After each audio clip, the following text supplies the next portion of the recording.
और big and bold politics अब आप देख रहे हैं। इसमें अहम खबर राजस्थान से, जहां कांग्रेस के बीच चल रहा विवाद खत्म हो गया कहा जा रहा है। आज दिल्ली में हुई बैठक में कांग्रेस अध्यक्ष मल्लिकार्जुन खड़गे और पूर्व अध्यक्ष राहुल गांधी शामिल हुए। इस दौरान मुख्यमंत्री अशोक गहलोत और सचिन पायलट के बीच सुलह करा दी गई। सूत्रों के मुताबिक कांग्रेस आला कमान ने सचिन पायलट की 3 मांगे मान ली हैं। इससे पायलट भी संतुष्ट हो गए। अब सचिन पायलट की भूमिका को लेकर एक हफ्ते में बड़ा ऐलान हो सकता है। क्या उनको सीएम फेस बनाया जाएगा, इस बारे में भी अटकलें लग रही हैं। और बिग एंड बोल्ड में अगली अहम खबर दिल्ली से। दिल्ली में आज शरद पवार गुट ने बैठक की। बैठक के बाद एनसीपी अध्यक्ष पद को लेकर शरद पवार ने 2 टूक कहा कि एनसीपी का अध्यक्ष मैं ही हूं, कोई और नहीं। अगर कोई और ऐसा दावा कर रहा है तो उसमें कोई सच्चाई नहीं। ये वैसे ही लग रहा है जैसे आपको सुनाई देता होगा, नक्कालों से सावधान, हमारी कोई और ब्रांच नहीं है। कोई क्या कह रहा है मुझे फर्क नहीं पड़ता, ये कहा है शरद पवार ने। अजीत पवार द्वारा उनकी उम्र पर सवाल उठाने पर शरद पवार ने कहा, मैं अधिक काम करता हूं, चाहे 82 हो 92, मैं काम करता रहूंगा। अब हमें जो भी कहना होगा हम चुनाव आयोग के सामने कहेंगे।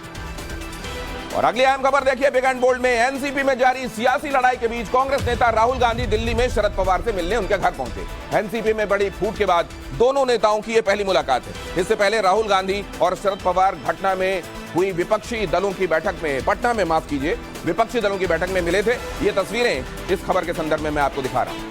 और अब अगली अहम खबर, महाराष्ट्र के सीएम एकनाथ शिंदे ने उन अटकलों को खारिज कर दिया जिसमें दावा किया जा रहा था कि उनके गुट के कुछ विधायक अजीत पवार की एंट्री के बाद नाराज।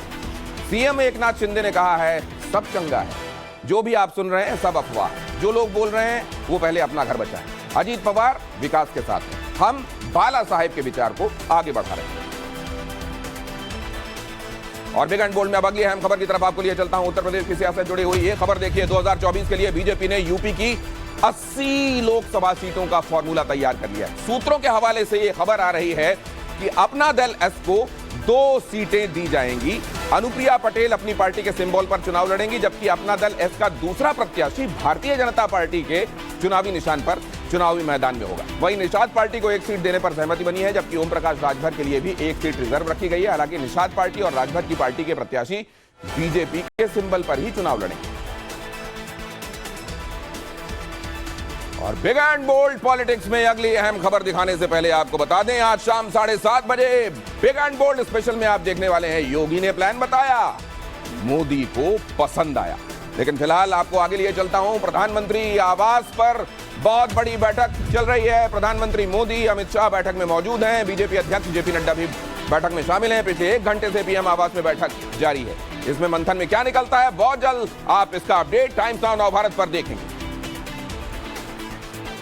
और बिग एंड बोल्ड में अब अगली अहम खबर का रुख करते हैं। बीजेपी 2024 के चुनाव की तैयारियों में जुट गई है। आज गुवाहाटी में भारतीय जनता पार्टी के बड़े नेताओं की बैठक हुई, जिसमें पूर्वी और पूर्वोत्तर भारत के 12 राज्यों के अध्यक्ष, महासचिव, आला नेता मौजूद रहे। बैठक के दौरान 2024 की तैयारी और रणनीति पर चर्चा की गई। अब ये पूर्वोत्तर के राज्य क्यों अहम हैं, यहाँ की सीटें कितनी हैं? आप जानते हैं कि अगर 300 और 400 का टारगेट लेकर चलना है, कभी 400 के पार की बातें भी हुई हैं, 300 के पार की बातें भी हुई हैं, अगर ये किया जाना है एंटी इनकम्बेंसी को काटते हुए, तो तमाम उन जगहों पर भी अपने प्रोस्पेक्ट्स खोजने होंगे जहां पर असल में उतना कंसंट्रेशन पहले नहीं होता था। पूर्व और पूर्वोत्तर को लेकर बीजेपी इतनी गंभीर क्यों है, इसकी वजह समझाते हैं आपको। यहाँ के 12 राज्यों में लोकसभा की 142 सीटें हैं, जिनमें पश्चिम बंगाल में सबसे ज्यादा हैं, 42 सीटें।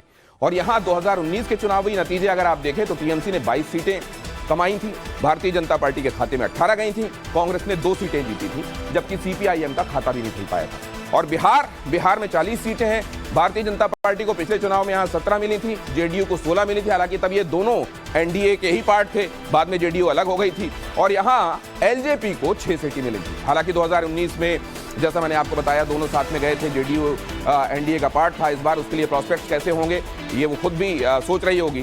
कांग्रेस को यहां सिर्फ 1 सीट मिली थी, आरजेडी का खाता भी नहीं खुला था। पूर्वोत्तर के 8 राज्यों की 25 सीटों में भारतीय जनता पार्टी को 14 मिली थी, कांग्रेस को 4, अन्य पार्टियों को 7 सीटें मिली थी। ओडिशा की 21 सीटों में बीजेडी को 12, भारतीय जनता पार्टी को 8 सीटें मिली थी। और वहीं कांग्रेस को 1 सीट से सेटिस्फाई होना पड़ा था। झारखंड में लोकसभा की 14 सीटें हैं। यहां भले ही भारतीय जनता पार्टी सत्ता में ना हो, लेकिन 2019 के चुनाव में सबसे ज्यादा 11 सीटें उसे हासिल हुई थी।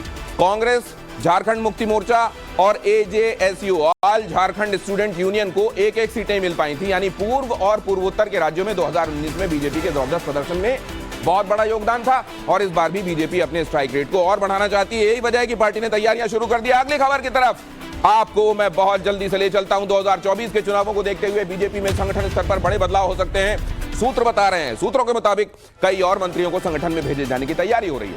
4 प्रदेशों के अध्यक्ष बदलने के बाद अब मध्य प्रदेश समेत 6 और राज्यों के अध्यक्ष बदले जाने की सूचना है।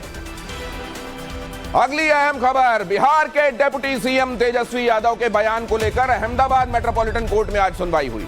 तेजस्वी यादव ने मेहुल चोकसी को लेकर बयान दिया था, जिसमें उन्होंने गुजरातियों को ठग कहा था। आज हुई सुनवाई में 2 और गवाहों के बयान दर्ज किए गए। इस दौरान गवाहों ने कहा कि तेजस्वी यादव के बयान से उनका अपमान हुआ है। कोर्ट ने 21 जुलाई को सुनवाई की अगली तारीख दे दी। और बिग एंड बोल्ड में अगली खबर, व्हाइट हाउस में रेव पार्टी किसने की, पूरी खबर आगे बिग एंड बोल्ड इंटरनेशनल में। लेकिन पहले आपको दिखाता हूं big and bold political quick take. केंद्र सरकार ने यूनिफॉर्म सिविल कोड को लेकर बड़ा कदम उठाया है। अनौपचारिक तौर पर जीओएम का गठन किया गया है। इसमें किरण रिजिजू, स्मृति ईरानी, जी किशन रेड्डी, अर्जुन राम मेघवाल शामिल हैं। खबरों के मुताबिक सरकार मॉनसून सत्र में यूसीसी बिल को संसद में लेकर आ सकती है। 2024 में महागठबंधन के 300 से ज्यादा सीटें जीतने के लालू यादव के दावे पर बीजेपी ने पलटवार किया है। पूर्व केंद्रीय मंत्री रविशंकर प्रसाद ने कहा है कि लालू यादव ये नहीं बता पा रहे कि चुनाव के लिए जो बारात सज रही है उसका दूल्हा कौन है। बीजेपी नेता ने बिहार की सभी 40 सीटें जीतने का दावा किया है। संजीवनी घोटाला मानहानि केस में राजस्थान के मुख्यमंत्री अशोक गहलोत को दिल्ली के राउज एवेन्यू कोर्ट ने समन जारी कर 7 अगस्त को तलब किया है। केंद्रीय जल शक्ति मंत्री गजेंद्र सिंह शेखावत ने कथित संजीवनी घोटाले पर टिप्पणियों को लेकर उन्हें बदनाम करने के लिए गहलोत के खिलाफ आपराधिक मानहानि का मामला दर्ज कराया था। शराब घोटाला केस में आरोपी दिल्ली के पूर्व डिप्टी सीएम मनीष सिसोदिया ने आज सुप्रीम कोर्ट में जमानत याचिका दाखिल की है। सिसोदिया ने सीबीआई और ईडी दोनों मामलों में कोर्ट से जमानत की गुहार लगाई। दोनों ही केस में दिल्ली हाई कोर्ट जमानत याचिका खारिज कर चुका है। जम्मू कश्मीर में बेघरों को जमीन देने वाली योजना पर सियासत शुरू हो गई है। पीडीपी अध्यक्ष महबूबा मुफ्ती ने कहा है कि हाउस फॉर हाउसलेस के नाम पर 10 लाख लोगों को बाहर से लाने की कोशिश हो रही है। महबूबा ने यह भी सवाल किया है कि जिन्हें जमीन देने की बात की जा रही है वो बेघर लोग हैं कौन।